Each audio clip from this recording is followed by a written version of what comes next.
What's up, guys? It's Jordan Blankenship with Recruit Creative, and today we're going to be talking about the logistics of flying in for a hunt. So getting all of your gear to a hunt and then getting your gear and meat back to where you came from.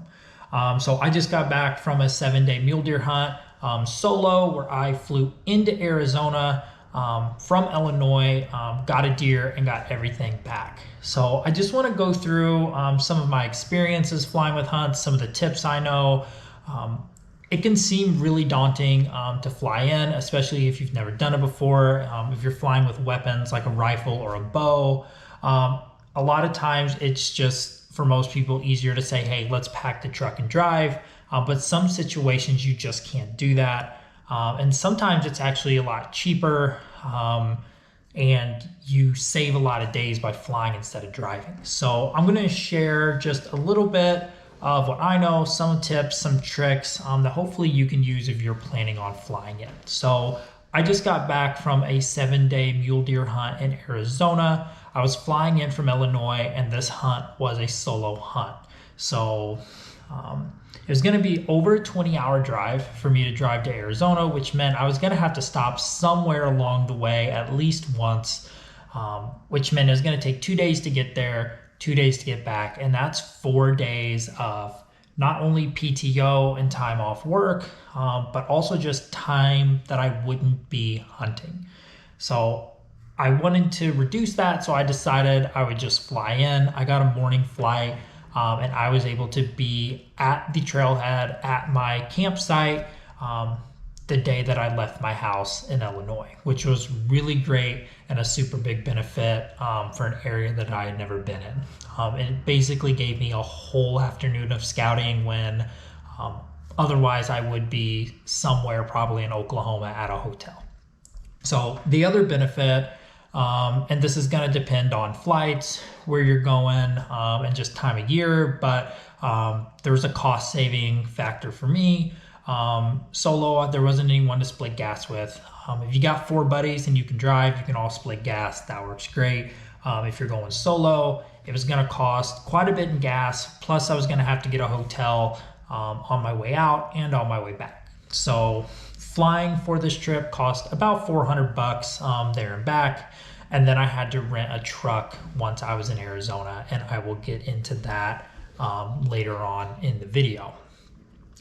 So if you're thinking about flying, the first thing you're probably thinking is, how do I get all of my gear to where I'm going? So what I did is I got a really big duffel bag. I used a duffel bag through Dive Bomb. I really like waterfowl gear just because it's usually really durable, and when you're flying with stuff, the airline is not going to be as nice to your stuff as you would normally be.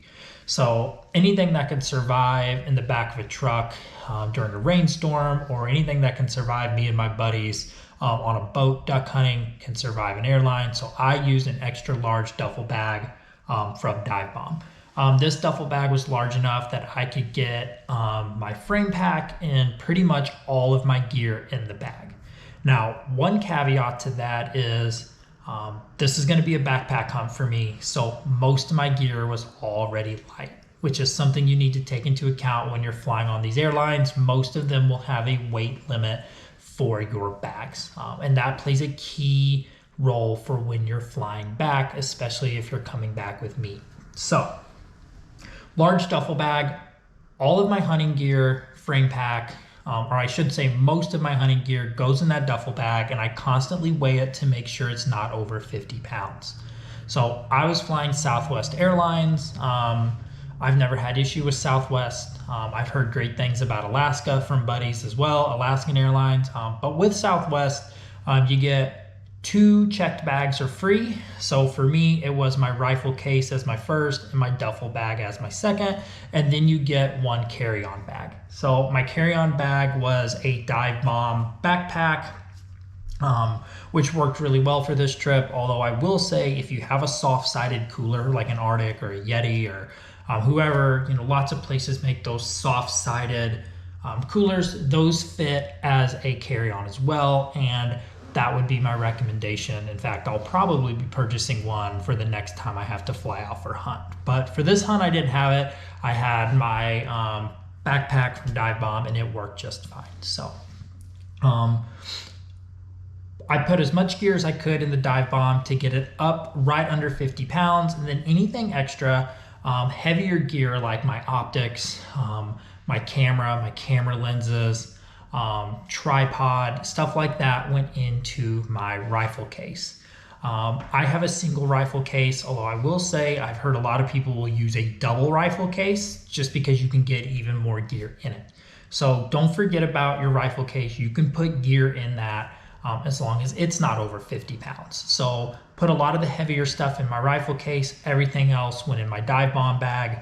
And that's how I got all my gear out. Now, if you're not a backpack hunter, if you're taking a bunch of really heavy gear, you might have to purchase, an extra bag to fly. Extra bags, at least on Southwest, are $100, which that's, up to you. I did not have to do that for a solo hunt for myself, and I got all of my gear out. So just keep that in mind. Plan ahead, weigh your bags, do it early so that if you do need to, get an extra bag for the flight, you can. Once I landed in Arizona, so when you're flying with a rifle, make sure you check your airline rules. All the airlines had different rules. Usually it's just making sure you lock everything up and you keep your ammunition separate. So went through the airport, flew with the rifle. It was no issue at all. When I landed in Arizona, I had to get a rental vehicle. So again, make sure you plan ahead. I always use Turo, which is Turo. It's essentially Airbnb, but for people's vehicles. So I rented a 2002 Dodge Ram 1500 four-wheel drive for $475. That was for the entire week. So it was way cheaper to go through Turo than it was to go through Enterprise or your typical car rental agency. All the vehicles have different rules about how far you can take them, stuff like that. So when you get on the app, you just got to make sure you find one that you can use for this type of hunt. This vehicle for me was perfect, and for $470 for 7 days, it was really affordable as well. So 400 in flights, 470 for the truck. That got me from my house in Illinois to the trailhead in Arizona for less than $1,000, which was great. For a DIY hunt, it was gonna cost probably around that for gas and hotels anyway. So hunted in Arizona, got a deer on the ground, and this is where the work really began. So once you get the deer on the ground, obviously you got to get the meat off the bone. Got everything in game bags. I went to a Walmart. I went in and bought freezer paper and saran wrap. So the reason for this is I was essentially going to butcher the large chunks of meat in the Walmart parking lot, and that's exactly what I did. I got my knife, I sat in a shady spot. I was in a very rural area, so I don't know if I would recommend getting a knife out and chopping up meat in the middle of town, but I was in a really rural area and I felt pretty comfortable that no one was gonna say anything. It looked like an area where they got a lot of hunters. So I didn't cut the meat into steaks. I didn't do anything fancy with it. I essentially just took the whole shoulder off the bone, cleaned it off a little bit, and then got it wrapped up in saran wrap as tight as I could. Make sure it was sealed up. You could also use, really big Ziploc bags. You just want to make sure that it's sealed. The airline's not going to let the meat on if it's not sealed. So, all right, so a little post-hunt tip. So I'm flying home with all the meat. So what I did was I went to Walmart, I bought a bunch of freezer paper and plastic wrap. I kept the quarters whole, so the whole back ham, it's really big. It's basically the size of like a pork shoulder. I got it all wrapped up in plastic wrap, and then I wrapped it up in freezer paper. And then here in Arizona, you can buy dry ice in bulk. So I don't know if you can see this, but I'm at a car wash right now because I have to get the brain matter out of the buck before I can fly it home. So sprayed out all the brain matter, got the skull cleaned up the best I could. I wrapped it in a game bag, and then from the game bag, I wrapped it up in white duct tape. So got everything wrapped up, got it on dry ice. The meat, went to Walmart, bought a 60 quart cooler. All the meat already frozen. Meat is pretty much already frozen solid.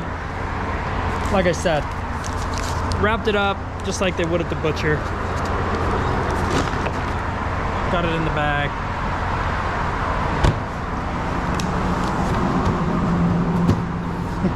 So I'm not going to fly home with the cooler, even though you can. The cooler was 25 bucks. I'm just using it to freeze the meat, and then I'm gonna put it, I brought a dry bag I'm actually gonna use as my carry-on, and I'm gonna put all the meat in that. Any leftover meat will go into my bigger dry bag that's got all my gear in it. So that's how I'm getting the meat home. It's the first time flying, so I really tried to think it out the best I could, and I think it's gonna work out really well. The meat's frozen solid, the skull's pretty much frozen. All I gotta do now is get it all bagged up and head to the airport. So just a helpful tip if you're ever thinking about flying for a hunt. You can fit a whole mule deer basically in a backpack. So there's about, I'd say 50, 60 pounds of deboned meat off that deer. So that'll be pretty heavy on my back, but they don't weigh your carry-on bags like they do your checked bags. So that's the easiest and best way I'm gonna be able to get it on. So if you got a soft-sided cooler, that would work really good too. I just don't have one. So, but yeah, cheers guys. I'm headed back to Illinois.